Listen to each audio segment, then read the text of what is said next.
আজি আমি মায়ে মই যাবলৈ ওলাই দিলোঁ নামঘৰলৈ বুলি। নামঘৰলৈ কিয়নো যাবলৈ ওলাইছোঁ জানিবলৈ ভিডিঅ'টো শেষলৈকে চাই থাকক। আৰু আজি মানে যিহে গৰম, সেইকাৰণে প্ৰায়ভাগ মানুহ বাহিৰতে আছে আৰু আধা মানুহে ভিতৰত আছে।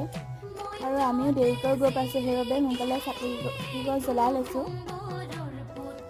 আৰু আমাৰ চাকি জ্বলাই হোৱাৰ পাছতে সেৱা ল'বলৈ হ'ল। আৰু আমি সকলো খেলৰ মানুহ একেলগ হৈ ধুনীয়াকৈ বহি ল'লোঁ সেৱা ল'বলৈ বুলি। বাৰু এতিয়া সকলোৱে পুৰা পানী মাৰি